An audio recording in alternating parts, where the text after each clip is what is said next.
Chen Pinggang est venu dans ce monde de cultivation immortelle de la Terre il y a 5 ans. Le même mouvement, la même incapacité à cultiver sans racine le spirituel, le même système. La différence était qu'il était impossible de devenir plus fort sans accomplir 1000 missions. La tâche était une bagatelle ordinaire du quotidien, et en guise de récompense, on leur donnait des choses qui pouvaient être utilisées dans la vie. Pour vivre confortablement, il fallait compter sur le système. Ce type aux cheveux noirs jusqu'à la taille et aux yeux bleus était prêt à tout endurer si seulement il lui donnait le Wi-Fi et la climatisation. Mais malgré tout, il devait rester assis et souffrir de la chaleur, ne sachant pas quoi faire de son temps libre. Soudain, le système a annoncé qu'une nouvelle tâche avait été sélectionnée. Chen a ouvert le panneau du système et a supposé qu'il serait obligé de fabriquer des jouets pour enfants ou d'interrompre à nouveau une bagarre entre amoureux. Mais cette fois-ci, il fallait se rendre à la secte de la montagne. C'était une secte immortelle qui régnait sur les villes mortelles voisines. Et Pinggan ne voyait pas comment lui, avec un corps mortel, pourrait y arriver. La Brune espérait qu'on lui donnerait enfin un moyen de devenir plus fort. Le système stipulait que l'homme devait être fort et lui donnait 3 mois pour accomplir la tâche. En cas d'échec, le gars devait être détruit. Au cours des 5 dernières années, on lui avait confié les tâches les plus bizarres, de la livraison de bébés à la création de jouets pour enfants, et maintenant 5 années de son dur labeur pourraient être anéanties. Chen était sûr qu'il ne serait pas capable de faire face à la dernière tâche. Mais la Brune n'hésita pas et se mit en route. Mais il ne savait pas où se trouvait cette secte de montagne. Le système disait qu'un homme devait être autosuffisant, et Pinggan l'a brutalement fait taire. En conséquence, Chen s'est perdu, ne comprenant pas comment il était possible de trouver la secte immortelle dans les montagnes. Complètement désespéré, il décide d'attendre qu'une solution tombe du ciel. Et à ce moment-là, une fille aux cheveux noirs tomba sur lui en criant. Entendant la voix de quelqu'un, le garçon leva les yeux vers le ciel. Il fut quelque peu surpris de remarquer l'homme qui tombait. Chen a essayé d'attraper la fille d'une manière ou d'une autre, mais il n'y est pas parvenu. Alors il a dit qu'il était désolé. Pinggan pensait que cette belle fille était probablement une cultivatrice puisqu'elle était tombée du ciel. La Brune, qui avait momentanément perdu connaissance, reprit soudain ses esprits. Et devant elle, elle vit un type au sourire étrange qui la piquait avec un bâton. La jeune fille recula immédiatement et rougit, supposant que quelque chose de terrible s'était produit, et un Chen inquiet essaya d'expliquer qu'il n'avait pas voulu faire quelque chose de mal. L'étranger le regarda avec peur et espoir. Elle s'est adressée à Pinggan en tant qu'aîné et lui a demandé de l'aider, ce qui a intrigué le garçon. En se retournant, Chen vit des hommes avec une aura inhabituelle apparaître à proximité. Pinggan devint nerveux, réalisant que cette dame était poursuivie, et il se retrouva sur le chemin des ennemis. Le gars a dit qu'il y avait trop de gens comme ça, donc la Brune devrait courir. La fille fit une grimace pitoyable, et Chen dit que de jolis yeux ne l'aideraient pas. Pinggan ne comprenait pas comment lui, un simple mortel, était censé vaincre autant de cultivateurs. Soudain, tous ces méchants se sont inclinés devant Chen, surprenant le gars. L'un d'eux, se tournant vers Pinggan, demanda pardon à l'aîné de l'avoir dérangé. Le garçon inquiet ne pouvait pas comprendre pourquoi les cultivateurs immortels se comportaient ainsi. Pendant ce temps, dans le domaine de Pinggan, quelqu'un disait qu'il ne savait pas quand le propriétaire reviendrait de son voyage. L'un des coqs a dit qu'il avait honte d'être né de nouveau d'un phénix en poulet.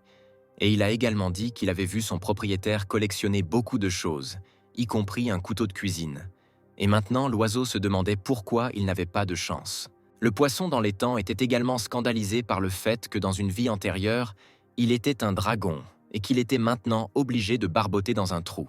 Le péché disait que le couteau se plaignait chaque jour de vouloir tuer. Mais le coq le calma en lui expliquant que cet objet tranchant ne pouvait rien faire tant que le propriétaire lui-même ne commençait pas à couper les gens avec. La Brune fut choquée dès qu'elle vit Chen. Elle était sûre que le gars n'était pas seulement un aîné. Les cultivateurs ont vu le rythme du Dao autour de Pinggang et ont été incapables d'approcher Chen sous une telle pression. Ils espérèrent pouvoir attraper Mu Rongxue sans problème. Mais ils ne s'attendaient pas à ce qu'elle rencontre une existence aussi puissante. Les hommes étaient remplis d'horreur. Un seul regard sur ce type leur donnait l'impression que leurs âmes allaient être dispersées aux 4 vents. Pour les cultivateurs, cet homme ressemblait à un véritable monstre. Dégageant une énergie incroyablement forte et effrayante, Chen prononça un seul mot. Et cela a suffi à ce qu'un des hommes s'écrie « Si vous voulez nous dire quelque chose, s'il vous plaît, dites-le nous et nous vous quitterons immédiatement. » Cela semblait étrange à Pinggan, et il décida que ces gens étaient en fait bons. Le gars ne voulait pas qu'ils attaquent la fille. Mais à cause du système, il n'était qu'une marionnette pour exécuter les ordres. Essayant de faire bonne figure, Chen a demandé « Et si vous partiez ?» Après cette question, les cultivateurs ont remercié Ping Gang et se sont précipités loin. Après s'être présenté, la fille s'est précipitée pour serrer le gars dans ses bras et le remercier de l'avoir sauvé. Et Chen lui-même a essayé de la repousser et a expliqué qu'il n'avait rien fait et qu'il était un mortel ordinaire. Mais Xu n'y croyait pas, puisque Ping Gang était capable d'effrayer 4 experts de la scène Jindan avec un seul rythme Dao. Elle pensait que le gars avait ses propres raisons de dire de telles choses. Ron a admis que le garçon était mortel, mais son expression trahissait son incrédulité. Connaissant le nom de la brune, Chen devina qu'elle était la sainte jeune fille de la secte de la montagne, et Xue était heureux de la connaître. Le gars a demandé à Ron de l'emmener à la secte, ce qui a rendu la fille encore plus heureuse. Pingan était convaincu qu'il était désormais possible non seulement d'entrer dans la secte de la montagne, mais aussi de faire l'expérience du vol des cultivateurs, et la brune espérait que Chen lui permettrait de voyager dans le ciel. La fille a pointé son doigt quelque part, disant qu'il y avait une secte dans cette direction, et Xue et Pingang se sont souris. Un certain temps s'écoula dans ce silence gêné. La brune continuait à sourire, mais le gars commençait déjà à se sentir mal à l'aise. Il expliqua à Ron qu'il était simplement mortel et qu'il ne pouvait donc que marcher. Xue a dit qu'elle comprenait tout et que dans ce cas, elle irait avec l'aîné, ce que le gars n'aimait pas. Après avoir parcouru une partie du chemin, le couple s'est arrêté pour se reposer. La brune était assise au milieu de la rivière sur un gros rocher, méditant et faisant tourbillonner l'eau au-dessus d'elle. Elle ouvrit un œil pour vérifier quelque chose, mais cela fut fait en vain. L'eau retomba immédiatement dans la rivière, créant des vagues et des éclaboussures. Ron était contrarié d'avoir échoué à nouveau. Elle a observé l'eau et s'est éduquée pendant plusieurs mois, mais n'a toujours pas réussi à percer. À ce moment-là, Chen était assis près du feu et cuisinait, mécontent de devoir gravir la montagne étape par étape au lieu de voler directement vers la secte. Pingang fut détourné de ce raisonnement par Xue, qui s'approcha de lui. Elle a expliqué au gars qu'elle avait quelque chose à lui demander. La fille était toute mouillée, et ses vêtements mouillés étaient transparents. Souriant, Chen a demandé si le problème pour lequel Ron avait besoin d'aide avait quelque chose à voir avec l'eau. La brune surprise admirait la sagesse de l'aîné, qui avait en quelque sorte tout compris. Et le gars lui-même pensait que la fille aurait dû sécher ses vêtements, car il n'aurait pas dû regarder la vue qui s'ouvrait devant lui. Ce qui fascinait le plus Pingan, c'était les fesses de Xue, ce qu'il prononçait pratiquement à voix haute. Et cela poussa Ron à se tourner vers l'aîné d'un air interrogateur. Le garçon embarrassé ne dit rien et la brune continua à l'admirer, car la mystérieuse Chen était capable de comprendre qu'elle pratiquait non seulement les arts de l'élément eau, mais qu'elle ne pouvait pas non plus le percer. S'adressant à Pingan, la fille s'approcha de lui. Xue a expliqué que cette percée était importante pour elle. Avant, la fille essayait de suivre les instructions de son père et de son grand-père. Mais maintenant qu'ils n'étaient plus là, Ron ne pouvait compter que sur l'aide de Chen, qui a répondu qu'il était une personne ordinaire et qu'il n'avait pas le droit d'interférer dans ses affaires personnelles. En tendant une tasse à la fille, le gars lui a dit de boire d'abord une certaine boisson, puis de discuter de tout. Il a noté que les cultivateurs immortels avaient de nombreuses façons de réaliser une percée, et Ron a dit qu'elle ne pouvait vraiment pas leur demander de l'aide. Alors qu'il sirotait le liquide et pensait aux paroles de Pingang, Xue ressentit soudainement quelque chose d'inhabituel. Alors qu'elle sentait la chaleur se répandre dans son corps, elle réalisa que ce que l'aîné essayait de dire était qu'au lieu de regarder l'eau et d'attendre l'illumination, elle devait devenir un avec l'eau afin de devenir illuminée. En suivant ce conseil, la jeune fille a réussi à percer. Ron étonna le garçon en s'inclinant devant lui et en le remerciant pour ce geste de gentillesse qu'il n'oublierait jamais. En réponse, Chen se gratta la tête avec confusion, ne comprenant pas ce qu'il avait fait. Après un certain temps, le couple est finalement arrivé à destination. Une fois là-bas, Pingan ressentit toute la majesté de cette secte, et il ne s'attendait pas non plus à ce que Ron soit la fille du mentor de la secte. Et maintenant, le gars comprenait pourquoi elle ne pouvait même pas sécher ses propres vêtements. Ils entrèrent par la porte arrière, car même les ouvriers devaient être qualifiés pour passer par la porte principale. Après avoir écouté l'histoire de Xue, Chen avait une idée approximative de ce qui se passait. Le chef de la secte de la montagne, Mu Rong Yunhai, a posé des questions à la fille. Vous ne pouvez pas voir les fondements de sa cultivation, mais son qi est comme celui d'un immortel, et il est entouré des rythmes du Dao, et chacun de ses pas est calculé, Qui pourrait-il être, et pourquoi n'ai-je pas entendu parler de lui, et pourquoi une telle personne veut-elle rejoindre notre secte? L'aîné Qin Xuan pensait même que c'était une sorte de blague. La brune indignée dit à son père et à son oncle qu'elle n'avait pas menti et était également surprise que l'aîné veuille les rejoindre. Elle dit à Ping Gang d'attendre dehors et vint trouver les chefs de la secte. Insatisfait, Yun Hai exigea qu'ils se taisent, car la petite fille Xue ne savait pas encore à quoi ressemblait ce monde. Elle pourrait donc être trompée par un cultivateur peu orthodoxe. L'homme a dit à Xuan qu'il l'accompagnerait plus tard pour étudier les trésors, mais pour l'instant, il devait faire face au menteur. Le chef s'est levé de sa chaise et s'est dirigé vers Chen, ignorant les tentatives de sa fille pour le convaincre de ses paroles. Il voulait voir qui osait mentir à Xue et si cette personne pouvait continuer à le faire en présence du père de la fille. Mais dès que Ping Gang apparut devant le regard de Yun Hai, l'homme se figea immédiatement. Le chef a de nouveau demandé à Xue « Vous avez dit que tout son corps rayonnait de Qi ?» Et la fille a demandé avec surprise « Son père n'a-t-il vraiment pas vu cela ?» L'homme a noté que le corps de Chen semblait plutôt être constitué de Qi pur. Remarquant l'approche du chef de la secte de la montagne, Pingan devint nerveux.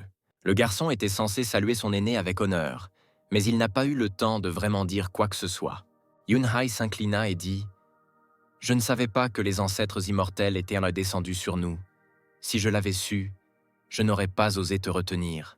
J'ai commis un péché pour lequel je mérite la mort. » Chen a paniqué et a demandé au chef de se lever, croyant que sa fille et son père réagissaient trop violemment à son égard. Xue expliqua à l'homme que l'aîné avait cultivé son esprit comme un mortel pour se maîtriser. Donc le chef ne devrait pas s'attarder sur la cultivation pour ne pas mettre Ping Gang en colère. Cependant, en regardant ce type, il était difficile de le qualifier de simple mortel. Choquant Chen, Yun Hai proposa de s'adresser à lui par son nom, comme à un ami ou à un parent, et lui dit qu'il avait entendu parler du désir du garçon de rejoindre leur humble secte. Nerveusement, Pingan supplia le chef de lui permettre de rester au moins comme ouvrier. Mais l'homme inquiet a répondu négativement, ce qui a également rendu sa fille nerveuse. Et le gars, observant les émotions de Yun Hai, trouvait étrange que ses interlocuteurs soient encore plus excités que lui. L'homme a annoncé qu'il démissionnait de son poste de chef de secte et qu'à partir de ce moment, le poste serait transmis à Chen, qui pensait que Yun Hai était devenu fou. Le gars a refusé d'être le chef de la secte, s'estimant indigne d'un tel titre. Regardant maladroitement sa fille, Yun Hai décida qu'il avait été imprudent et que ce poste n'était probablement pas assez bon pour l'aîné. L'homme dit sévèrement que dans ce cas, il ne jouerait pas au noble. Et après ces mots, Chen espérait qu'il ne serait pas expulsé, car il échouerait alors à la mission. Cependant, le chef a déclaré qu'au nom de son père, il lui permettait de quitter son poste de fondateur de la secte, et désormais, Pingan était le seul ancêtre ancien de leur secte de montagne. Posant sa main sur son visage, le garçon considérait Yun Hai comme un mauvais fils et notait qu'il était impossible de parler normalement aux cultivateurs. Chen n'était peut-être pas capable de cultiver, mais il connaissait une chose ou deux sur les sectes de montagne. Pingan se considérait comme une personne ordinaire qui n'était même pas apte à être un étudiant. Mais là, ils essayaient de faire de lui un ancêtre ancien, et le gars ne savait pas comment convaincre les cultivateurs du contraire. Yun Hai a déclaré que tout était décidé et que désormais, ce gars serait leur fondateur. Le chef a déclaré qu'il était impoli de laisser le supérieur rester là aussi longtemps pendant qu'il parlait, et il a exigé que ses subordonnés se préparent pour la réunion dans le hall. Mais soudain, Xue attrapa la manche de son père et clarifia que Qin Xuan était toujours dans le hall. La fille a expliqué que Yun Hai et son oncle étaient dans la même situation, et que Xuan, qui ne connaissait pas toute la situation, pourrait dire quelque chose d'irrespectueux à l'aîné. L'homme avait complètement oublié cela. Alors il se précipita vers Qin, demandant à sa fille de rester avec Chen. Pingan, ne comprenant pas ce qui se passait, demanda à Ron si son père avait besoin d'aide, et la brune répondit avec incertitude que c'était probablement le cas. Yun Hai a marché une certaine distance pour atteindre la salle. Là, Xuan était toujours assis sur la chaise, regardant une certaine balle. Le leader inquiet s'est précipité dans la pièce, se tournant vers son frère, qui a demandé si Yun Hai avait expulsé le menteur effronté. L'homme demanda à Qin de ne pas dire de telles choses à l'aîné dont la force était imprévisible, et il expliqua également que cet homme était désormais l'ancêtre ancien de leur secte. Ces déclarations ont intrigué Xuan, qui a décidé qu'un voyou avait également trompé son frère. Alors le vieillard outragé décida d'aller voir quel genre de trompeur habile leur avait rendu visite. En voyant l'homme émettre une énergie puissante, Qin fut surpris. Admettant son tort, il tomba à genoux devant Pingan. Xuan dit qu'il ne savait pas que le grand maître leur avait rendu visite et s'excusa de ne pas avoir salué correctement l'invité, tandis que Yunhai se tenait sur le côté et riait doucement.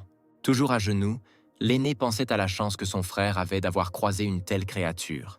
Et Chen, nerveux, se demandait sans cesse pourquoi tout le monde continuait à se prosterner devant lui.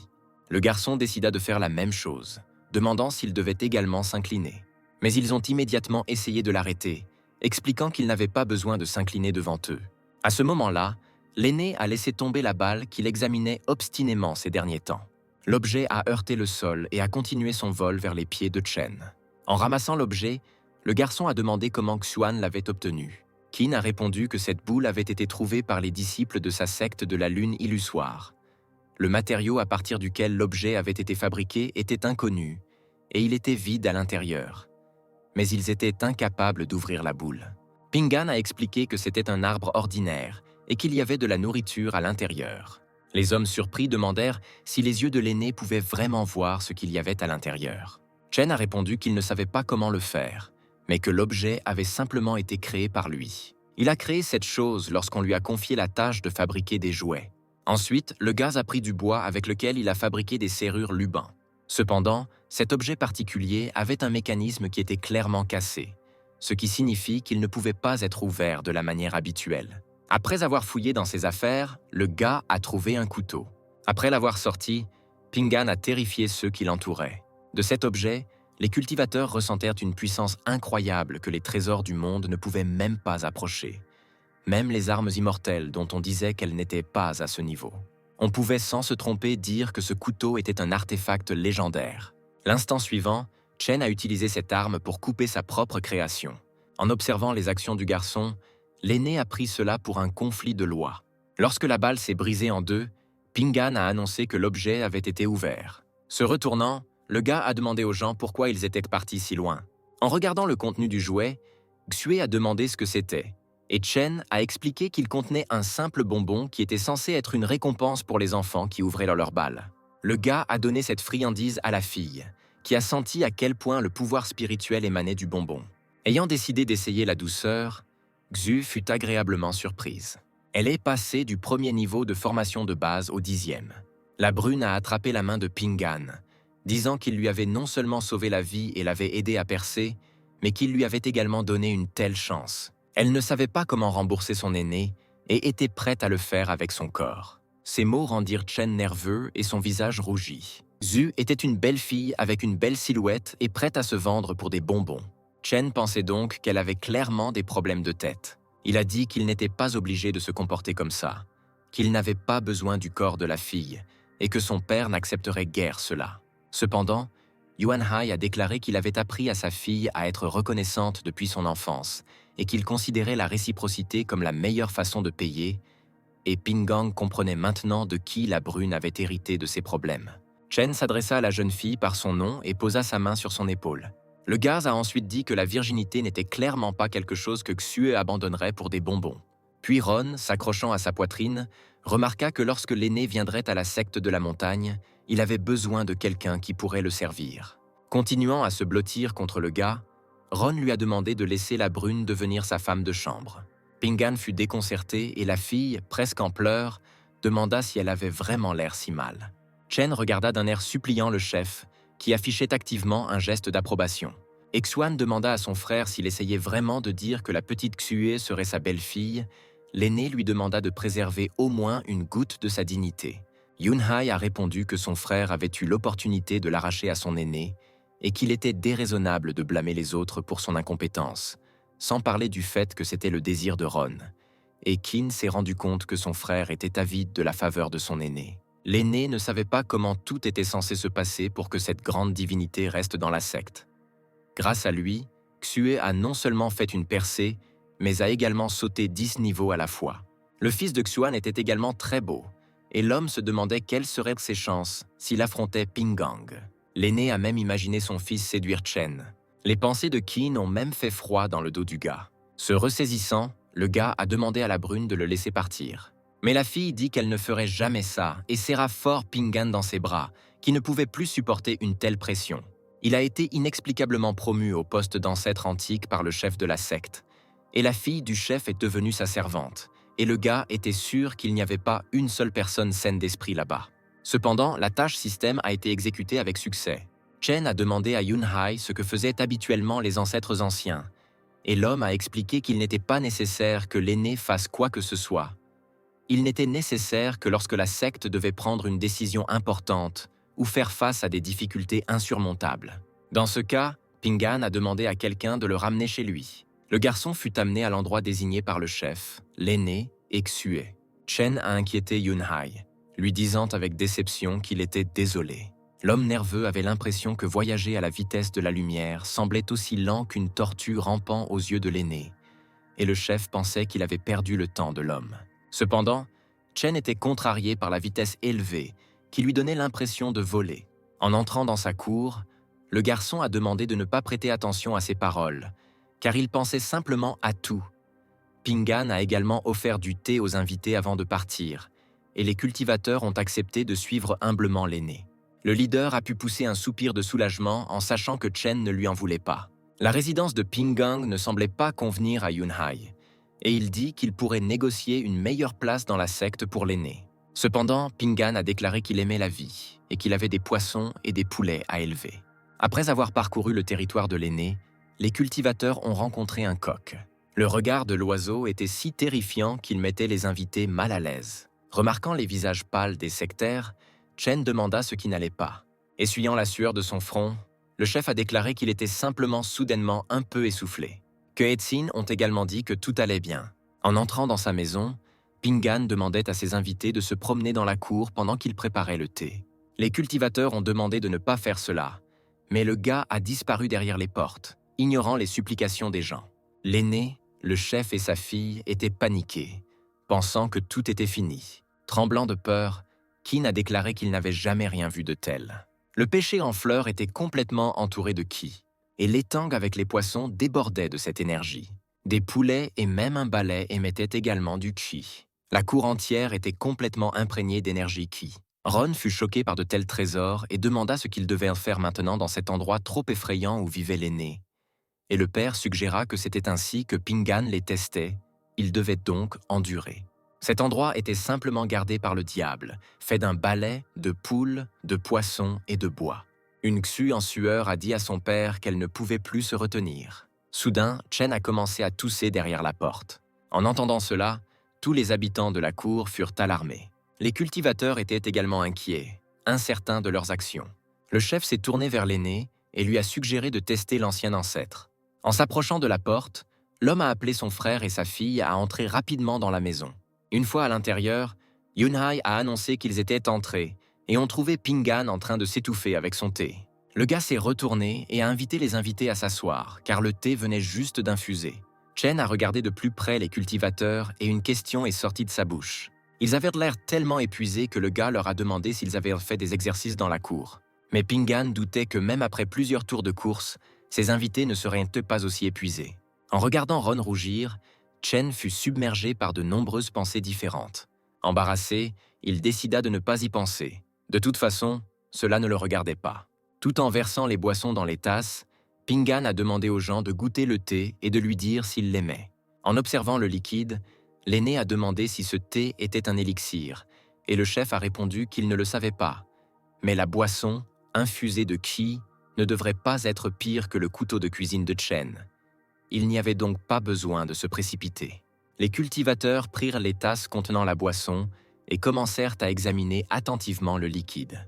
Ils ont été surpris de voir à quel point l'énergie qi a changé. Les racines spirituelles étaient le fondement de toute culture immortelle, et le niveau des racines spirituelles déterminait la vitesse et la pureté de l'absorption de l'énergie spirituelle. L'arôme du thé à lui seul était inspirant, et si l'on en buvait, la racine spirituelle pouvait s'élever.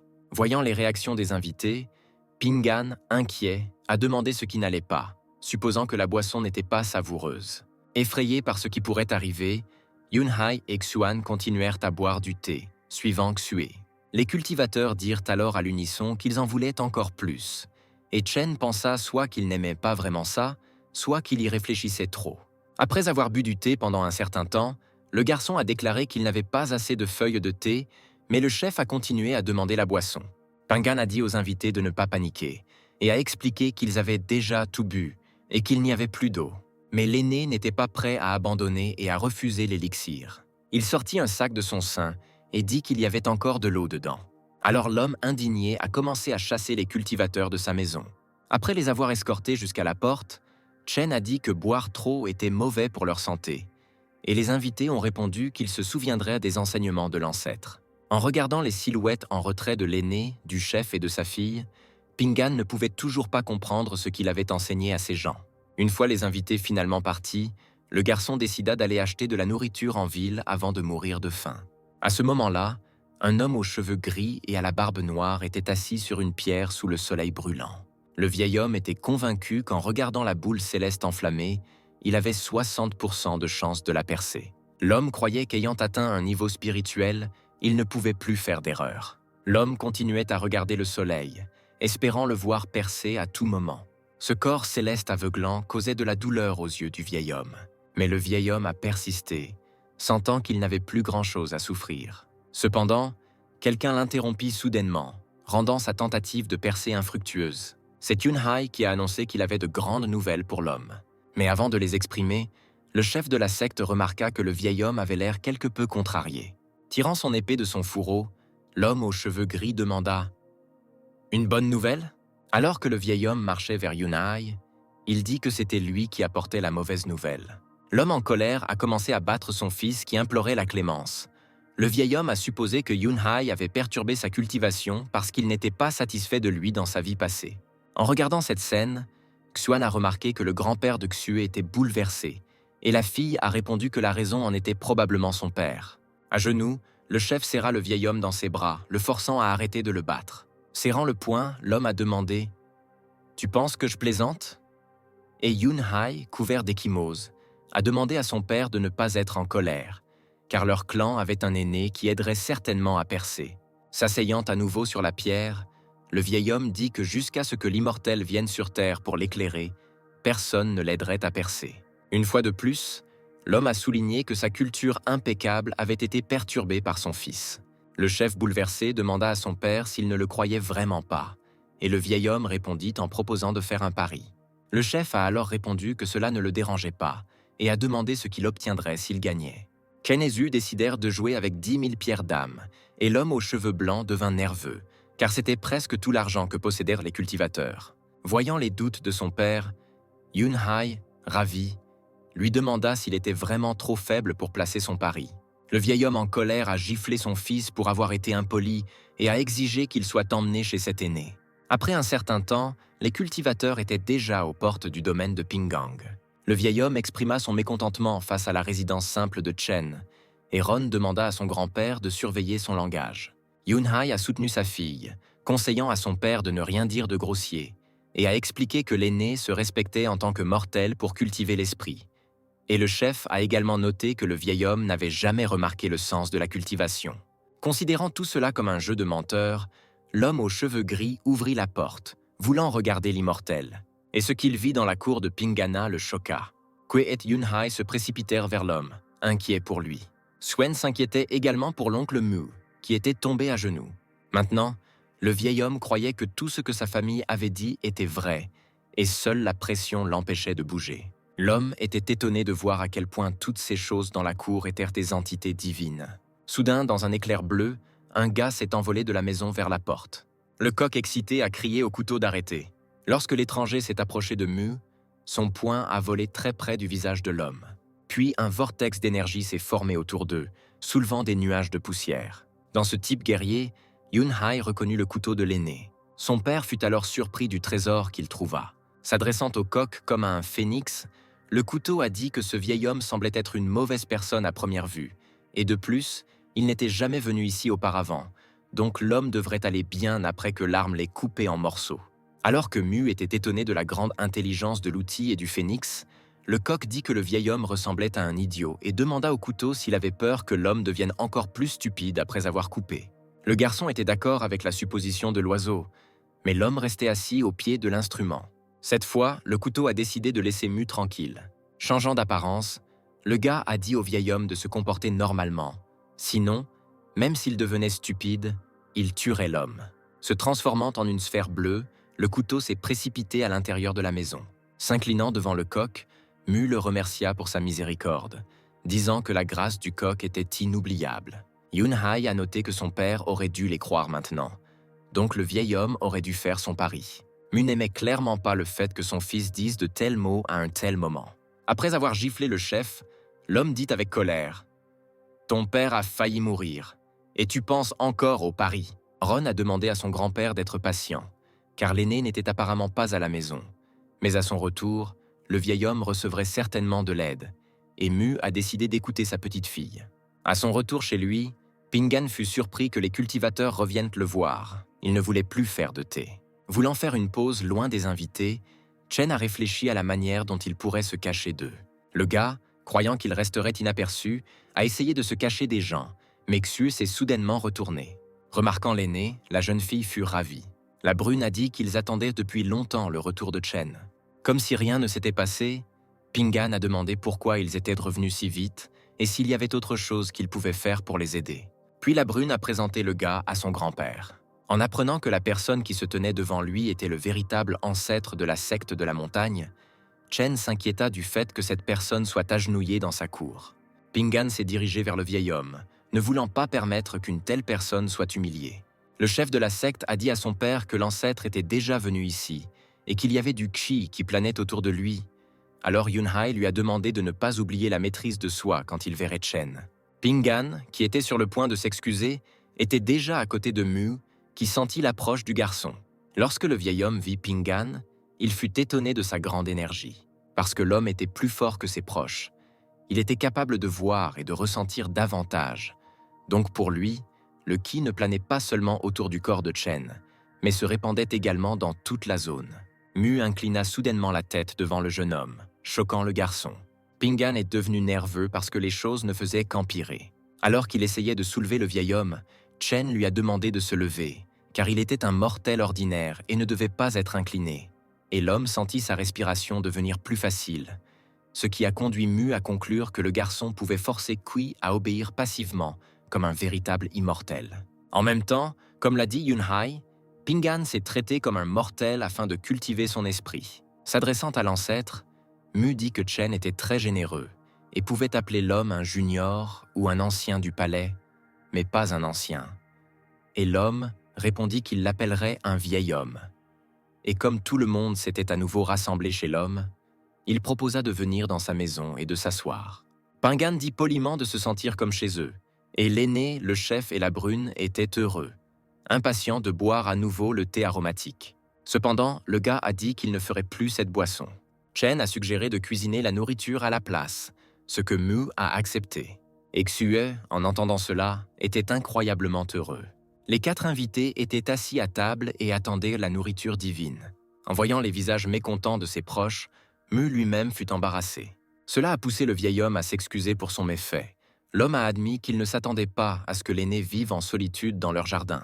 L'homme a également dit qu'il rendrait les pierres d'âme perdues. Mais Yunhai a expliqué qu'il n'avait pas besoin d'argent. Le chef a déclaré qu'il voulait simplement boire du thé. Et son père a demandé pourquoi l'homme n'allait pas préparer la boisson lui-même. En touchant l'un des objets sur la table, le vieil homme ressentit soudain une force incroyable. Et après cela, le visage de Mu rencontra la table. Il lui était très difficile de se redresser, car il ressentait une pression incroyable sur lui-même. En regardant les plats infusés de qi, l'homme devina qu'il s'agissait également de trésors. Yunhai, joyeux, a déclaré qu'ils avaient peur de lever le petit doigt en entrant dans la maison. Mais son père osait toucher les choses. De nouveau face à face avec la table, Mu était indigné de ne pas avoir été prévenu immédiatement de cela. Quelque part derrière la porte, Pingan éternua soudainement. Il était dans la cuisine, où il préparait activement divers plats, notamment des crevettes. Et il a éternué à cause du poivre, qui s'est avéré être assez piquant. En sentant l'arôme des aliments frits, Xue était ravi. Axuan, respirant le magnifique arôme, ressentit quelque chose de merveilleux.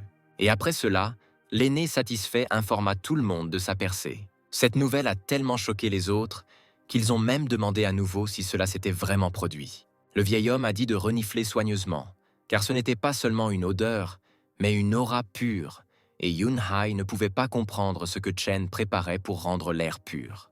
Pingan déposa la nourriture sur la table, permettant aux invités de la goûter, et il dit qu'il apporterait également du riz. Les convives ont admiré les plats et étaient prêts à les dévorer. Et Pingan, quittant la salle à manger, espérait qu'au moins 7 fois les cultivateurs seraient polis. Cependant, le gars avait toujours un mauvais pressentiment. Pour être sûr qu'il y en avait assez pour tout le monde, Chen a fait cuire beaucoup de riz. Le gars a pris un récipient de taille impressionnante et est retourné dans la salle à manger. Mais ce qu'il vit là horrifia Pingan. Oubliant toute limite de décence, l'aîné dévora la nourriture. La tête a également mangé le contenu de l'assiette, sans en perdre une miette. Zhu a rempli ses joues de nourriture, devenant comme un hamster. D'une seule voix, les invités ont demandé à l'aîné de leur donner un bol de riz. Et le gars indigné a demandé si c'était vraiment la dernière fois qu'ils mangeraient de leur vie. Chen ne comprenait rien, mais il était choqué. Il pensait que la vie des cultivateurs était trop misérable, puisqu'ils pouvaient dévorer n'importe quel riz comme des fantômes affamés. Et en regardant Ron manger de la nourriture sans cérémonie, le gars voulait juste lui dire de surveiller son image. Ainsi, en quelques instants, toute la nourriture sur la table avait disparu. De grandes portions de riz ont également été entièrement consommées. Souffrant de suralimentation, mais satisfaits, les cultivateurs ont remercié Pingan pour son hospitalité. Le gars était surpris que ses invités aient même léché leurs assiettes jusqu'à les vider. Suen est passé du 5e stade du yin au 8e stade du yang. Mu, après avoir atteint le sommet du noyau spirituel, a atteint le 1er stade de la divinité. Zhu du 5e stade du groupe Qi a atteint la formation du noyau. Yunhai a atteint la 5e étape du yin à partir de la 8e étape. Le vieil homme était heureux d'avoir enfin réussi, mais il pensait qu'il ne pourrait pas y parvenir pour le reste de sa vie et qu'il sombrerait dans la dépression. Versant des larmes et s'inclinant devant Chen, Mu dit qu'il n'oublierait jamais la faveur de l'aîné, même dans sa prochaine vie. Nerveux, Pingan ne comprenait pas ce qui se passait et pourquoi les invités se comportaient comme des fous. Le garçon dit au vieil homme agenouillé devant lui qu'il n'avait pas besoin de le remercier. L'homme inspiré s'est levé et a demandé « Lorsque nous aurons du temps dans le futur, pourrons-nous déjeuner plus souvent avec l'aîné ?» Ces mots ont finalement rendu Chen fou. Il chassait les gens de sa maison en leur disant « Allez cultiver ». Se tournant vers son père, Yunhai dit qu'il était éhonté de dire de telles choses. Après avoir giflé son fils, l'homme était outré qu'ils aient osé lui parler ainsi. Le vieil homme a admis qu'il avait été trop enthousiaste et qu'il l'avait laissé échapper par accident, mais a noté que l'aîné avait d'excellentes capacités. Il était donc étrange que le garçon se mette en colère pour une chose aussi insignifiante. En réalité, Pingan était en colère parce que les cultivateurs avaient mangé toute la nourriture sans même laisser Chen y goûter, laissant le propriétaire de la maison affamé. Mu raconta à ses proches ce que l'ancêtre leur avait dit de cultiver, et le vieil homme se rappela que la cupidité ne pouvait pas stabiliser les fondations de la cultivation et que le pouvoir créé de cette manière était inutile. L'homme a également dit que l'ancêtre se souciait trop d'eux. Inspiré, Ron dit à son grand-père qu'elle comprenait tout et qu'il était heureux d'avoir une petite fille. Mu s'est également rendu compte que les percées trop faciles grâce à la nourriture des anciens étaient une véritable arnaque. Le vieil homme dit à Qin qu'il aurait dû parler aux autres du nouvel ancêtre. Suen obéit et était sur le point de retourner à la secte, mais soudain, la voix de quelqu'un dans sa tête lui ordonna de ne pas le faire. L'aîné a dit à ses proches qu'il avait entendu son père. Mu lui a demandé si cela pouvait être des milliers de mots d'une voix cachée. L'aîné a confirmé les paroles du vieil homme. C'était la méthode de contact la plus urgente de la secte, qui n'a été utilisée qu'une seule fois. Cela signifiait que la secte de la lune illusoire était attaquée. Appelant la foudre et se tournant vers Ran Shaofeng, un certain homme aux cheveux noirs dit « Quand tu m'as enlevé les jambes, pensais-tu que je serais capable de percer jusqu'au 1er stade de la divinité du royaume? Je veux que ta secte soit enterrée avec toi. » Et Fang, l'ancêtre de la secte de la lune illusoire, répondit « Tu as détruit un village entier et tué un tas de gens. Tu aurais dû être puni. Je me déteste de ne pas t'avoir achevé sur place à l'époque. » Frappé par le calme de l'homme, la brune lui demanda « Tu n'as pas peur de mourir ?» Shao ne voyait rien de mal à la mort et déclara que son fils n'était plus dans la secte maintenant. Il devait donc venger son père tôt ou tard. Mais tout l'espoir de l'ancêtre s'est évaporé lorsque Xuan derrière lui a annoncé joyeusement qu'il était de retour. Un Fang indigné demanda pourquoi son fils était venu si son père lui avait dit de ne pas revenir. Et Qin répondit qu'en tant que chef de la secte, il n'aurait aucune excuse pour manquer un tel événement. En regardant l'ennemi léviter sur le plateau, Xuan dit que ce n'est que la première étape du royaume divin. Cela fit que les cultivateurs restèrent silencieux pendant un moment, confus, tandis que Qin souriait. L'ancêtre fut étonné par la confiance en soi de son fils.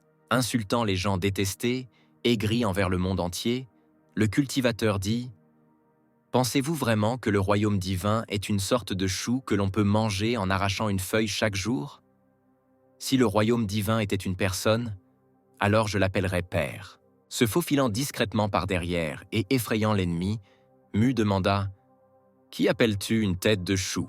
Nerveusement, l'ennemi se retourna et demanda au vieil homme « Qui est-il » Avant de répondre, l'homme tendit la main vers le visage de son ennemi. En invoquant le feu, Mu dit « Si je disais que je suis ton père, ce serait une insulte à ma petite fille. » Puis, des flammes d'une force incroyable entourèrent les deux cultivateurs. Admirant la force de son allié, Shao demanda qui était cet homme. Xuan répondit que c'était l'oncle Mu, qui était dans le même royaume que l'ennemi. Après avoir ri, le cultivateur a décidé qu'il suffisait de mettre le feu à l'ennemi et à retirer le feu. Mu ne comprenait pas pourquoi il était nécessaire de créer de tels problèmes, mais il était content d'être arrivé à l'heure. Feng a demandé avec surprise « Ancêtre de la secte de la montagne, est-ce vraiment toi, vieil ami? Qu'est-ce qui ne va pas avec ta cultivation ?» Ne voulant pas tout raconter, le vieil homme dit seulement que c'était une longue histoire. Il ne pouvait tout simplement pas dire qu'il ne croyait pas à la force de son aîné et qu'il avait perdu lorsqu'il avait fait un pari, pensant que son propre fils lui mentait. Cependant, Mu a révélé qu'il y avait un immortel vivant dans la ville mortelle sous la juridiction de leur secte, et après avoir dîné avec lui, l'homme a réussi à percer. En entendant cela, Shao y réfléchit et fut inspiré. Prenant la main de son ami, Feng lui demanda de l'emmener chez l'aîné. Et le vieil homme fut choqué que l'homme ait immédiatement cru ses paroles, sans même le soupçonner de mentir. Shao expliqua cette réaction par le fait que les pouvoirs de son fils inutile avaient été considérablement augmentés. Et, de plus, Feng était ami avec Mu depuis de nombreuses années et pouvait lui faire confiance comme personne d'autre. Et quelque part à proximité, Xuan était mentalement indigné par les paroles de son père. Le vieil homme dit « Je ne m'attendais pas à ce que tu dises ça. Le véritable aîné est descendu sur terre et a commencé à se traiter comme une personne pour cultiver son esprit. Nous venons de quitter la maison ancestrale. Je ne pense pas que cela vaille la peine de le déranger à nouveau. » Shao grimaça, ce qui poussa Mu à demander à son ami ce qui n'allait pas avec son visage. Feng, bouleversé, prétendit que l'homme lui avait menti, et le vieil homme se demanda où toutes ces années d'amitié étaient soudainement passées. Soudain, les cultivateurs ont senti quelque chose d'effrayant qui les dérangeait. Alarmé, Xuan, qui sentit le tremblement de terre, demanda quel était le bruit qu'ils venaient d'entendre, et son père expliqua qu'il s'agissait d'une forte pression spirituelle qui approchait, et il s'approchait de la direction de la résidence de l'aîné. Attrapant Shao par la main, le vieil homme lui proposa de vérifier ce qu'il y avait là, espérant arriver à temps pour le dîner chez l'aîné. Les cultivateurs se sont alors déplacés, laissant Qin seul. Xuan était déçu de ne pas être attiré par son aîné. Un instant plus tard, les cultivateurs étaient déjà dans la cour de Pinggang. Le coq a annoncé à tous ses habitants qu'il avait repéré une sorte de problème. Puis il remarqua Feng, qui fut étonné de la simplicité de la propriété, et Mu, qui découvrit que la porte était verrouillée, ce qui signifiait que le propriétaire n'était pas à la maison. Le vieil homme était contrarié de ne pas pouvoir dîner avec son aîné, et Shao ne pouvait pas comprendre pourquoi son ami était si inquiet à propos du dîner. Mais ce qui était plus important maintenant était ce que Feng remarqua dans le ciel. C'était un grand trou noir qui était une grotte secrète, et c'est à cause de cela que le tremblement de terre a été ressenti par Qi. Après la grotte secrète, un royaume était censé descendre sur terre, et, à en juger par sa taille, il pourrait effacer des villes entières de la surface de la terre. Shao a demandé si c'était l'œuvre de l'ancêtre, et Mu a répondu que c'était impossible, puisque l'aîné s'était cultivé comme un mortel et n'avait jamais utilisé la cultivation pour faire des choses cruelles. Le vieil homme a dit qu'il ne servait à rien de rester ici. Il fallait sauver autant de personnes que possible de la ville pendant qu'il était temps, ce à quoi Feng a accepté. Soudain, une lumière vive jaillit de l'étang. Shao et Mu se retournèrent pour voir ce phénomène. Et après quelques secondes, une tête de dragon est apparue. Puis le dragon chinois doré apparut devant le peuple dans toute sa gloire. Cette incroyable bête mythique s'est précipitée dans le ciel. Il atteignit le portail et le saisit avec sa bouche comme un biscuit. Feng fut étonné par l'apparition d'un dragon qui essayait d'emporter le trou noir, et Mu lui dit qu'il y avait aussi un phénix à cet endroit. Shao était choqué que Ping An puisse commander à la fois un dragon et le roi des bêtes. Après tout, seul un empereur immortel était capable de cela. Quelque part dans la forêt, un autre portail bleu s'est ouvert, et de là tomba sur l'herbe verte une épée d'or, qui était heureuse d'avoir enfin atteint le monde des mortels. Mais en même temps, il était indigné que la secte de la lune de sang veuille des excuses. Même s'il avait été gravement blessé à cause des turbulences lors de la téléportation, son corps spirituel n'avait pas été endommagé, de sorte que l'arme pouvait retrouver sa vraie forme dans les 100 prochaines années. Chen passa et fut surpris de voir une épée posée au milieu de la forêt. L'arme suffisante était sûre qu'un mortel qui la toucherait serait écrasé par l'aura de l'épée, de sorte que la personne pouvait commencer à se blâmer pour sa malchance. Le gars a calmement pris l'objet dans sa main, mais rien ne s'est passé. L'homme retourna l'arme pour mieux l'examiner et l'évaluer. Sword était étonné que cet homme aille bien. En regardant Ping An et en voyant sa puissance, l'arme fut horrifiée. Et Chen a décidé de ramener à la maison cet objet de bonne qualité. Parce que le garçon était entouré de Qi et du rythme du Dao, l'épée commença à douter qu'elle se trouvait dans le monde des mortels. Ping An sentit l'objet à l'armée bouger tout seul et devina qu'il s'agissait d'une arme magique de haute qualité.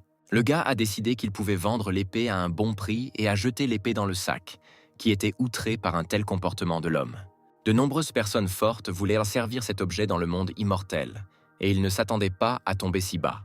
Dans le sac, l'arme pouvait voir des herbes médicinales, de nombreux matériaux courants et plusieurs élixirs de première classe. L'épée se rendit compte qu'elle était finalement tombée entre les mains d'un mortel ordinaire et considéra le fait que l'homme ne puisse pas voir le niveau de la chose comme un plus.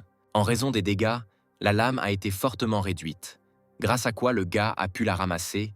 Remarquant enfin l'illusion visuelle, l'épée était maintenant sûre qu'elle était entrée dans le monde ordinaire. Soudain, une houe posée à proximité ordonna à l'objet de se taire.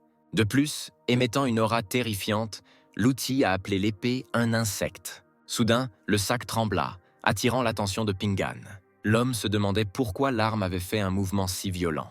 La houe a exigé que l'épée cesse de bouger, et l'objet nerveux a obéi. Sword regarda l'instrument autour duquel planait l'énergie du Qi. Il a conclu que la houe était en fait un artefact. L'attention de Chen fut attirée par quelque chose au-dessus de lui, et il leva les yeux vers le ciel. Mu, Feng et plusieurs autres personnes volèrent vers le portail noir sur leurs épées. Sentant soudain le danger, l'ancien ancêtre de la secte de la montagne a appelé tout le monde à s'arrêter. Un instant plus tard, la lumière jaillit du portail. Ping An fut surpris de voir un trou noir dans le ciel d'où sortait un faisceau de lumière. Il a suggéré qu'il pourrait s'agir d'un soi-disant royaume secret. Soudain, une fenêtre système avec une nouvelle tâche est apparue devant Chen, et le gars espérait qu'elle n'était pas liée au portail. Nerveusement, Ping An a demandé si le système voulait qu'il s'occupe du faisceau de lumière. Une annonce a suivi concernant une loterie qui devait se terminer dans 5 heures, donc Chen devait utiliser le ticket dès que possible. Lorsque le garçon a terminé la tâche, il a complètement oublié la loterie. Au tout début, c'était intéressant pour Ping An, mais comme il obtenait des choses quotidiennes qui semblaient inutiles, Chen a commencé à ignorer la loterie. Mais cette fois, le gars a décidé d'utiliser son billet. Il a appuyé sur le bouton approprié et il s'est transformé en sphère. Le système a ensuite généré un nouvel élément et a signalé que l'extraction était terminée. Et cette chose s'est avérée être une flûte en bambou. Cette fois, selon Ping An, elle était bonne. Dans sa vie passée, il a appris à jouer de cet instrument de musique et a décidé de réessayer à son retour chez lui. La flûte a été jetée en toute sécurité dans le sac avec les autres objets. L'épée devint de plus en plus nerveuse, sentant la force puissante du nouvel artefact. Il ne pouvait pas croire que tout cela était la réalité et commença à considérer cela comme une illusion. De retour à la maison, Chen, fatigué, posa tous les objets sur la table et décida d'aller se laver et d'aller se coucher. Et l'épée, ayant regardé autour de la pièce, fut horrifiée. Toute la maison était pleine d'artefacts et imprégnée d'énergie. Les armes étaient dans le monde des immortels depuis des milliers d'années, mais je n'avais jamais rien vu de tel. Et le péché de la rue lui semblait le plus saint du monde entier. Il a également ressenti la puissance du coq et du poisson. Ils étaient 1000 fois plus forts que le dragon et le phénix de l'empereur immortel. Le balai appela l'épée poubelle. Ne comprenant pas pourquoi le maître l'avait ramassée, la houe le soutint en disant qu'au début, le petit insecte avait continué à babiller quelque chose d'offensant et qu'elle aurait volontiers détruit l'arme si Ping An n'en avait pas eu besoin. Le pot était indigné que l'arme ait insulté Chen et voulait détruire le contrevenant.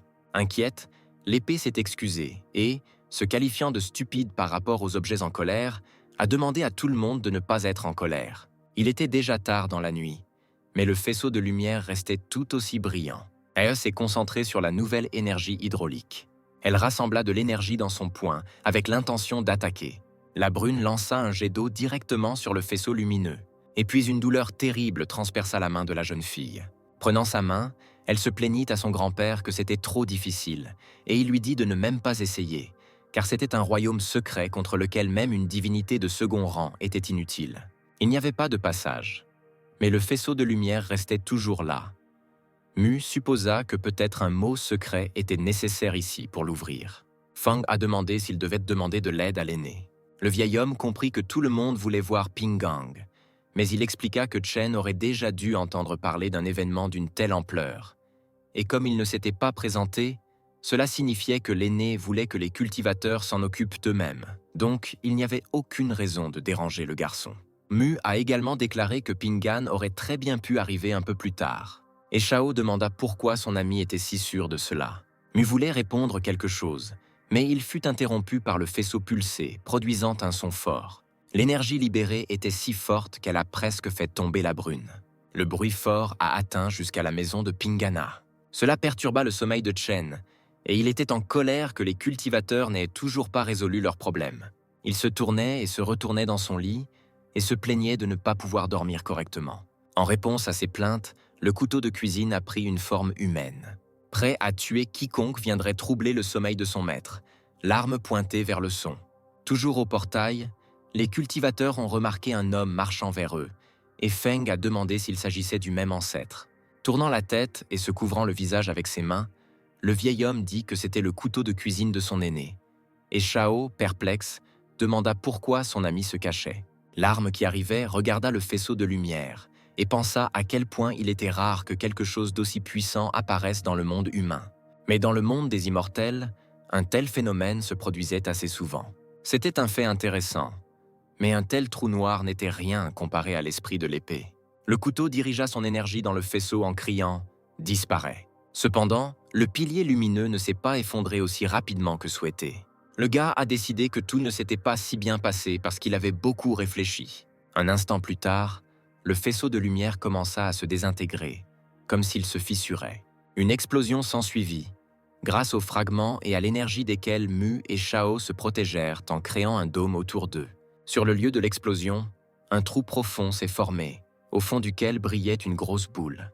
C'était cette sphère qui était le royaume secret, à l'intérieur duquel se trouvait la fille enchaînée. Elle s'est soudainement réveillée, essayant de regarder autour d'elle et de comprendre ce qui se passait.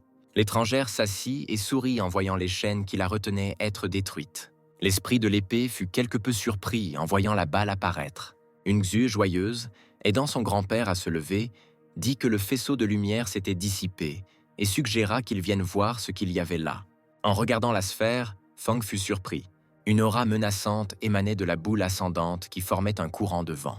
De ce noyau inhabituel, une main de fille surgit soudain. Le couteau fut surpris lorsqu'il réalisa qu'il y avait quelqu'un coincé à l'intérieur de la sphère. Finalement, la fille est sortie de sa cage, ce à quoi l'arme ne s'attendait pas. En regardant les cultivateurs qui l'entouraient, l'étranger demanda « Est-ce le royaume de Tianyuan ?» Mu fut étonné qu'une immortelle du monde spirituel apparaisse devant lui et qu'un royaume secret aussi immense soit utilisé comme prison pour elle. Avec une joie enfantine, le vieil homme remarqua qu'ils avaient réussi à rencontrer un autre immortel, ce qui indignifia Shao, qui voulait rencontrer l'aîné et non celui qui voulait les tuer. Saisissant la manche de son grand-père, Xue lui demanda ce qu'ils allaient en faire maintenant. L'homme soupira et dit qu'il n'avait nulle part où aller et qu'il ne pouvait même pas s'échapper sous le nez de la fée immortelle. Leur seul espoir était donc le couteau de cuisine de l'aîné qui accueillait l'étranger. En s'approchant d'elle, l'arme lui a demandé qui elle était. Elle regarda le gars avec des yeux pleins de rage. S'élançant du sol, la fille se dirigea vers l'esprit. En s'approchant de lui, la jeune fille lui souhaita la mort en volant. En utilisant une sorte de sort, le couteau a qualifié sa farce de mauvais tour. L'homme a dit d'arrêter, et le poing de l'étranger a docilement ralenti. Ayant privé la fille de la capacité de bouger, l'esprit demanda « Depuis quand un immortel du monde spirituel ose-t-il me crier dessus comme ça ?» Il a également déclaré que les cultivateurs du monde impérial immortel n'étaient que des déchets. Cette déclaration a étonné Mu et Fang, qui ont décidé de demander d'où venait Pingan. Le gars a décidé de voir ce qui rendait l'étranger fou. Il s'approcha d'elle et toucha son front avec son doigt. Et la lumière de la magie resta à cet endroit. Il a donc réussi à voir un souvenir dans lequel une petite fille se promenait dans un champ de fleurs. C'est là qu'eut lieu la malheureuse rencontre de la petite fille avec un homme méchant. C'est cet homme inconnu qui a mis la colère chez la fille, en utilisant ses capacités qui ont complètement changé la vie du bébé, sans même lui donner la possibilité de réparer quoi que ce soit. Ayant appris la raison qui avait conduit à l'emprisonnement de la jeune fille et à un tel comportement, l'esprit se sentit désolé pour elle. Pour l'empêcher de résister et permettre au gars de l'aider, le couteau l'a fait s'endormir. Tenant la fille dans ses bras, le gars a dit au cultivateur qu'il ne pouvait parler de cet incident à personne. Sinon, ils sauraient eux-mêmes quelles conséquences pourraient les attendre. Mu répondit qu'il comprenait tout, et l'esprit partit avec l'étranger. Et Fang suggéra que, très probablement, l'aîné voulait rencontrer cette folle. Et son ami répondit que, très probablement, Chen voulait savoir qui elle était. À la fin, il a dû intervenir en raison de leur impuissance. Il était donc impossible de causer davantage d'inconvénients à Pingan. Le vieil homme ordonna à sa petite fille de descendre et d'expliquer à tous ses disciples qu'ils devaient garder le silence à ce sujet. Sinon, ils seraient tués, et ceux qui s'échapperaient seraient persécutés pour le reste de leur jours. La brune accepta la tâche, mais elle avait des doutes. En regardant le trou profond, elle pensait qu'il serait difficile de tout cacher. Pendant ce temps, l'esprit du couteau était déjà rentré chez l'invité. Le coq mécontent, voyant une personne fraîche, demanda pourquoi le gars avait amené la fille ici. L'arme a ignoré cela et s'est approchée du péché, disant qu'elle laisserait l'étranger avec et retournerait à la maison. En entendant cela, Peach invoqua sa forme humaine. Il s'est avéré qu'il s'agissait d'une fille aux cheveux roses, qui a été surprise par une telle déclaration du couteau. Mais en regardant l'invité, elle était encore plus étonnée. L'arbre a également montré de la sympathie après avoir appris que le cruel immortel avait été sans pitié envers la fillette de 6 ans. Puis Peach a décidé d'aider la pauvre fille avec sa magie. Elle a lancé un sort et a invoqué une délicate fleur rose. Doté d'un pouvoir spécial, il vola lentement vers le bas. Et il atterrit directement sur le front de la fille, après quoi la magie commença à se produire. C'était une tentative de lever le terrible sort qui pesait sur l'invité. L'épée curieuse, récemment ramassée par Chen, a décidé de découvrir ce qui se passait. En regardant dans la rue, il vit une fille qui lui était familière et qui était imprégnée par le péché. C'était Su Ling, qui était la fille de l'empereur immortel. Après un certain temps, la jeune fille renouvelée s'est réveillée. Le péché et le coq admiraient que Su avait l'air très mignon. En regardant autour d'elle, la fille se demandait où elle était. Puis Peach posa ses doigts sur son front et, en utilisant un autre sceau, dit qu'à partir de ce jour, c'était la maison de la fille. Elle a également dit d'appeler le maître grand frère. Et l'épée, espionnant tout cela, sentit que l'empereur immortel ne laisserait pas cela comme ça. Pendant ce temps, l'empereur reçut un message concernant la destruction du monde secret qu'il avait créé. L'homme était mécontent que quelqu'un ait permis à Ling de reprendre connaissance et a décidé d'envoyer des gens pour la chercher. L'empereur n'avait qu'à dire « Venez » pour convoquer 3 subordonnés. Ils arrivèrent aussitôt et dirent d'une seule voix « J'obéis ». L'homme en colère dit qu'il devrait transmettre un ordre à tous les gens de la cour du ciel, leur demandant de descendre immédiatement sur terre et de retrouver l'emplacement de sa fille. Et s'il la trouvait, il était prêt à abandonner le trône impérial en guise de récompense. C'était déjà le matin dans le monde humain, et la lumière du soleil brillait à travers les fenêtres de la maison de Chen. Le gars ronflait toujours doucement dans son lit lorsque le corps céleste réchauffa son corps. Ce rêve était merveilleux, car Pingan n'avait pas aussi bien dormi depuis longtemps.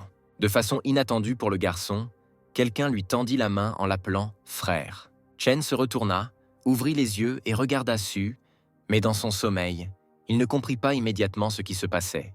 En retirant la couverture de Pingan, Ling dit que le soleil s'était déjà levé, ce qui faisait geler le garçon. Réalisant tout cela, Chen eut peur et demanda à sa petite sœur qui elle était et pourquoi elle était dans sa maison. La fille a donné son nom et a dit que c'était sa maison.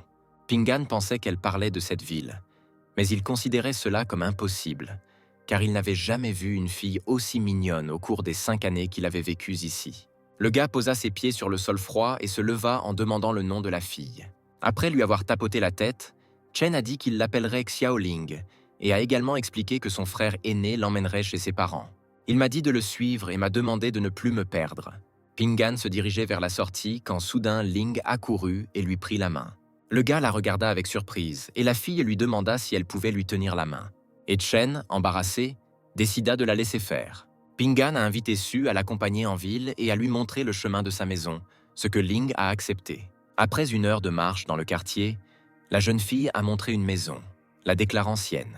Cependant, il s'agissait de la maison de Chen, qu'ils avaient approchée plus d'une fois. Le garçon, qui commençait à s'inquiéter, a demandé si Su se souvenait à quoi ressemblèrent ses parents.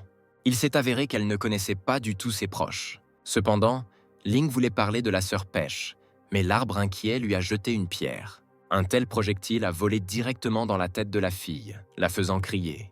Elle a frotté son front douloureux et le gars lui a demandé si elle allait bien. Ping An a supposé qu'elle se promenait dans la ville avec ses parents et qu'elle s'était perdue, et comme Ling ne savait pas ce qui s'était passé, elle aurait pu tomber et se cogner la tête, lui faisant tout oublier. Su s'accroupit et demanda au gars d'une voix contrariée « Frère, tu n'aimes pas Ling ?» Chen caressa la fille et dit que ce n'était pas le cas. Il avait décidé de prendre soin d'elle jusqu'à ce qu'il retrouve ses parents. Devant la porte de sa cour, une voix familière demanda si l'aîné était à la maison. Sans répondre à la question, Ping An ouvrit la porte. En voyant les 2 hommes, le garçon a demandé ce qu'ils faisaient ici, et Mu a répondu « Seigneur, c'est mon ami Ran Shaofang. Il voulait vraiment te rencontrer en personne. Alors je l'ai amené. » Après avoir baissé la tête, Shao salua Chen et le remercia pour son aide. Fang était convaincu que cet homme était effectivement aussi fort que son ami le disait. Ping An lui-même était perplexe, car il voyait Shao pour la première fois et ne pouvait l'aider en rien. Mécontent de ce qui se passait, le gars se demandait ce qui se passerait cette fois. Ling s'est approché de Chen et lui a demandé qui étaient ces personnes. Mu fut surpris quand il vit la fille et voulut poser une question, mais le gars le devança. Ping An a expliqué qu'il s'agissait de sa petite sœur, Xiu Ling, une personne ordinaire de 12 ans. Il dit à Ling de saluer les anciens et la jeune fille fit docilement ce qu'il lui demandait. Et Feng et Mu furent choqués par les paroles du gars. Ils ne pouvaient pas croire que Chen la traitait de personne ordinaire. Cette petite fille, qui émettait une forte aura, semblait encore plus jeune que Xue, qui était le plus jeune génie de Wan Shen. Mais même elle ne possédait pas un tel pouvoir. Alors les hommes supposèrent qu'elle était aussi une cultivatrice immortelle. De l'avis de Mu, étant donné que la fille était la sœur de l'aîné, il n'y avait rien de surprenant. Et si les frères et sœurs étaient si forts, alors le vieil homme s'intéressait aux capacités de leurs parents. Le gars a invité les invités à entrer et à s'asseoir avec eux pendant un moment, et a également noté que comme il n'était autre que 2, il devrait y avoir suffisamment de nourriture. Un Shao nerveux dit qu'il n'y avait aucune raison pour cela, et qu'il ne pouvait pas faire irruption dans la maison de l'aîné si sans cérémonie. Mais Mu couvrit sa bouche avec sa main et dit « Comme tu veux, aîné. » Chen leur a conseillé de rassembler leur courage et d'entrer, et Ling a demandé avec enthousiasme au gars s'il allait vraiment cuisiner. Et puis la fille inspirée a demandé à le lui donner. Ping An ne savait pas que Su savait cuisiner et n'avait pas très confiance en ses capacités culinaires. S'adressant aux invités, le gars a dit nerveusement qu'il y aurait un enfant à la table avec eux aujourd'hui. Alors ils devraient y prendre soin de leur manière. Feng a chuchoté à son ami ce qu'il avait mangé dans la maison du vieil homme qui lui avait fait oublier ses bonnes manières et perdre le contrôle. Et le vieil homme lui a dit de se contrôler. Après un moment, Shao sentit une odeur merveilleuse. Puis Ling entra dans la pièce avec un grand récipient chaud. Lorsqu'elle posa le bol sur la table et ouvrit le couvercle, les hommes furent témoins d'un miracle. La nourriture avait l'air si délicieuse que Shao la comparait à un trésor inimaginable. Après s'être bien rassasiés, les invités ont remercié les hôtes pour le régal. Et Chen était mécontent que les hommes aient encore mangé un bol entier de riz. Cependant, cette fois, le gars n'était pas surpris, car les compétences culinaires de Su étaient bien meilleures que les siennes. Avec de telles compétences, la fille pourrait même devenir chef. Ping An a demandé à sa sœur où elle avait appris à cuisiner comme ça, et la fille a dit qu'elle ne savait pas, mais qu'elle savait cuisiner beaucoup. En entendant cela, le garçon ressentit de la joie à l'idée de ne plus avoir à cuisiner. Le pot dans la cuisine appelait Ling son âme sœur et sa cuisine excellente. Il a demandé au couteau de dire à la pêche divine d'ajouter plus de seaux à Ling. Et la fille ne se souvenait de rien, et l'arme était mécontente du bruit. Fang pleura de bonheur lorsqu'il réussit enfin à percer, après le repas, il put atteindre le premier niveau de divinité. Mu a également versé des larmes de joie, car les plats étaient non seulement délicieux, mais renforçaient également son amélioration personnelle.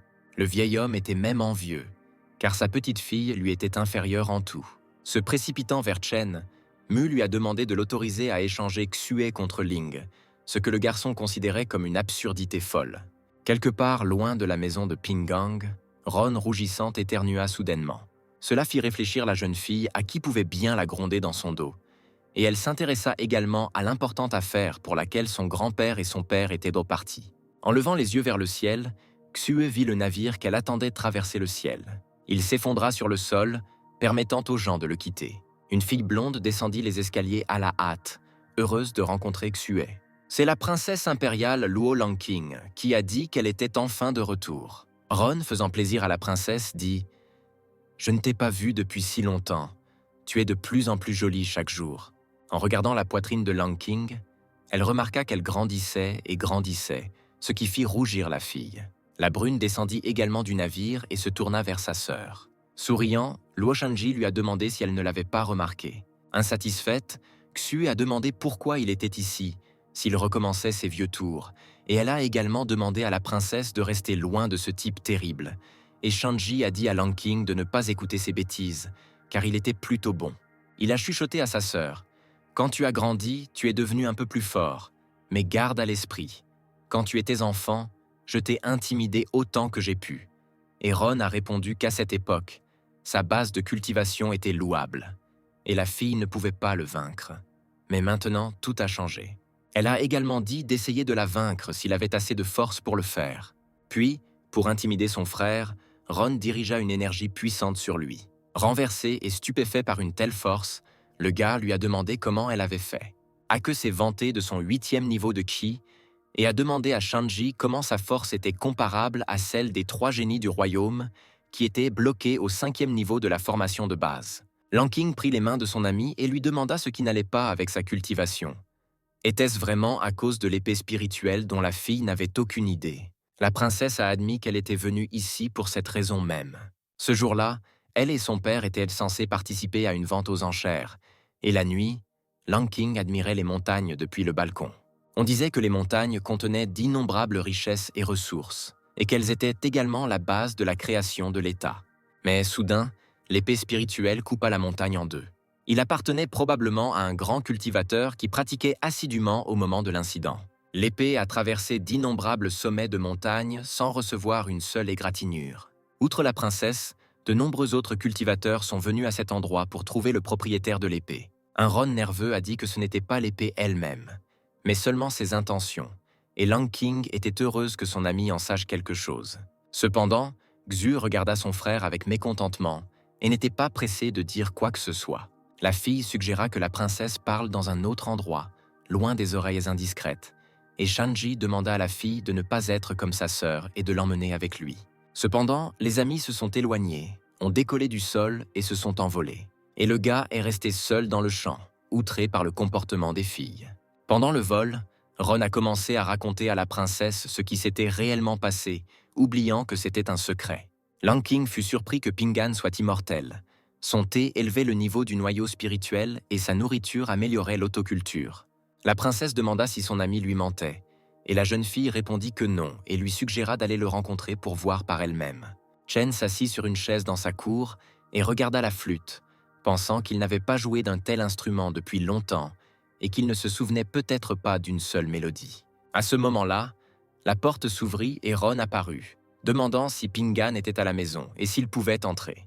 Le gars lui a permis d'entrer dans son domaine et lui a demandé pourquoi elle était venue le voir aujourd'hui. Une fois dans la cour, Xue agita la main, appelant son ami à entrer.